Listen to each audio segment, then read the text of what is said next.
So last night, my family and I had a really long, really beautiful, in-depth conversation about religion.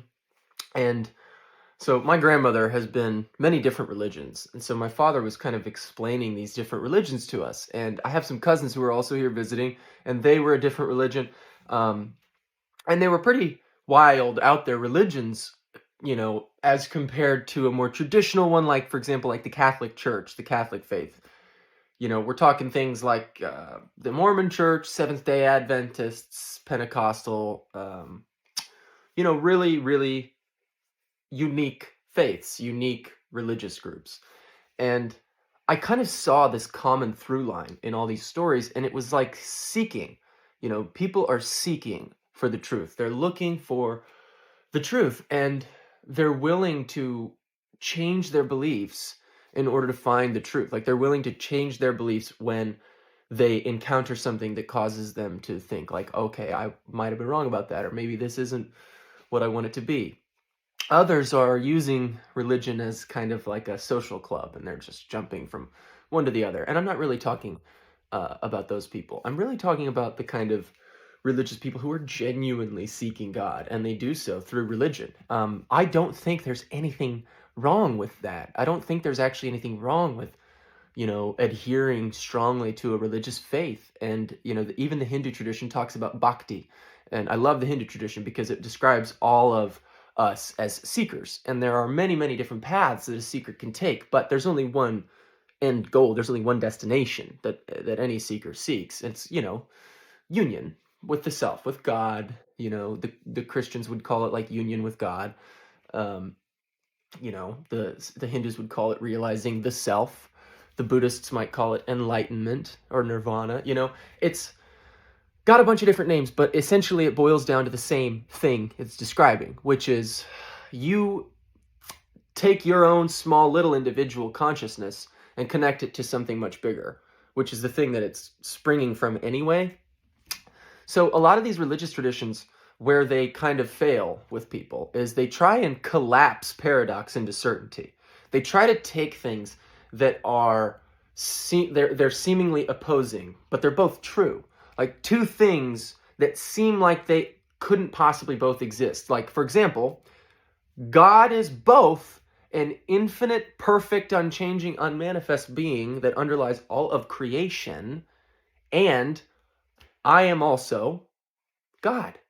But I'm not that infinite, limitless being. I'm not currently appearing in that form. The form that I'm appearing in is limited, but the underlying consciousness which produces this form is not limited.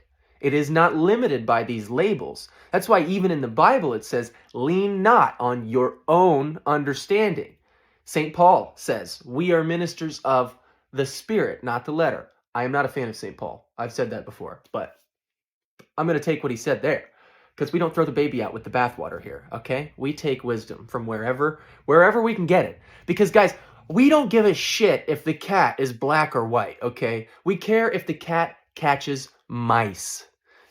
And this cat can catch some fucking mice, all right? So hear me out. They try to collapse things that are uncertain into certainties. And in doing so, they require people to suspend their disbelief in order to go along with the religious dogma, with the religious doctrine. The issue with that is that you've got now a giant group of people following a set of rules they don't really understand without having a true divine connection. And worst of all, they don't actually really believe. They don't really, truly within themselves, deeply believe the things that they profess with the tongue. They don't actually have the faith that they say they do. They're only performing it. They're following these rules and checking these boxes because they think that if they don't, something bad might happen to them. But that is fear-based, limited thinking. That isn't the mindset of a seeker of God. That's the mindset of a coward. It's the mindset of somebody who is too afraid of what might happen to their flesh, too afraid of the possible suffering and persecution they might get from the people around them, that they won't go against the order that exists. They won't go against tyranny. They will not go put themselves in a position to be vulnerable in that way. But the person who finds God, who actually really seeks, has nothing but courage in those moments. Yes, there is fear that what you're doing is wrong. There's fear that you might be engaging with some kind of a demonic energy. But that fear is defeated by this faith that God is protecting you, that God is calling to you, that when you seek God with a true heart, truly, you want to meet God, you want to experience that, and you are willing to go to any lengths in order to do so, meaning that you will set aside the beliefs that you were raised with. You will set aside your personal petty little concerns. You will set aside your selfish desires. You will set aside your lust. You'll set aside your greed. You'll set aside all of these things in order to attain the one true thing. That is the one true religion. That is theosis. That is what we are here to do. We are engaged in a process of evolution, the evolution of consciousness itself. God, consciousness, the universe, source, the field, the substrate that makes up all of reality is consciously experiencing itself through you and through me. And it is awakening itself in all of us at the same time. We are all coming back to these truths. We are remembering these truths, which are self-evident truths. They're intuitively obvious truths, but they are very, very, very divisive and very controversial, especially to people who've been raised with extremely rigid, dogmatic religious frameworks. People who've been raised in a society that is top-down hierarchical. It's got a set of rules, it's got a boss, and you do what you're told, and you shut your fucking mouth, and you like it. There is a huge whole generation of people like that. And here's the thing about them. They aren't wrong. They aren't bad. They're humble and good. And they have the right idea in submitting themselves to something greater. Where they go wrong is that they have submitted themselves to a human institution rather than the one true God. The only one true God, who does not give a shit what religion you are. He doesn't care if you curse. He doesn't care if you're gay. He doesn't care. That's human bullshit. That's human bullshit. God is pure love, pure forgiveness, unconditional. Okay? Yeah, he's going to engage a process of transformation in you, with you, because it's good for you. Because God is able to see things, infinite consciousness, if you want to call it that, source, is able to see things and able to calculate future possibilities in a way that you and I cannot do. Anybody who's had a really deep psychedelic experience and has been unable to put that experience into words will understand exactly what I'm saying right now. You do not have what it takes to plan your life. You do not have what it takes to make the right decisions for yourself. None of us do. We were not built to. We were all built to seek this one fucking thing. And because we have all these distractions in our society, bread and circuses and bullshit everywhere, bullshit in religion, bullshit in the government, everywhere, it takes us away from that one true thing that is right here. It's right here in your heart. It's loving kindness. It's compassion. It's forgiveness.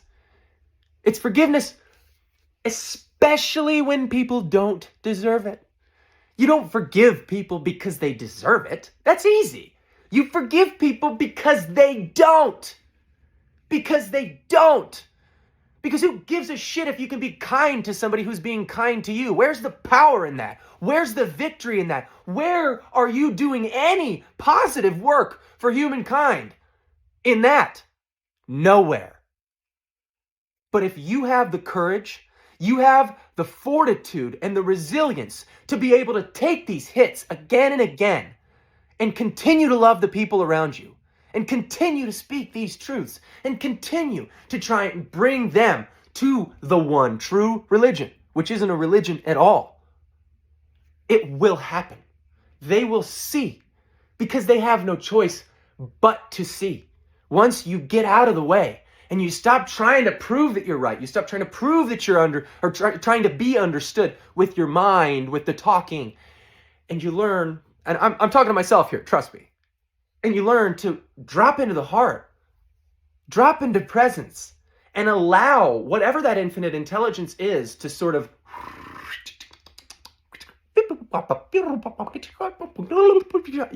doing its little work and pressing this button over here and doing, oh, it's going to have this person over here have this thought. They're going to say this, and that's going to cause this person to want to go to this place. So they're going to go to this place, and when they walk into this place, they're going to hear this song. That's going to cause them to think of this, and then they're going to text this person. That's the kind of level of organization that we're dealing with here, which, again, brings me back to the whole, that's the only thing worth chasing. Seek first the kingdom of heaven, and all these other things will be added unto you. That's just a wisdom teaching that's been repeated many times throughout all spiritual traditions. And basically it says, hey, dumbass, you don't know what you're fucking doing. So chill out and let a real one handle this shit. All right? And I promise you, it's going to be a lot better. Now, I love you so much. I don't care if you're religious or not. I don't care about any of that. I just care about you. Okay? And I love you. And that's it. Mwah.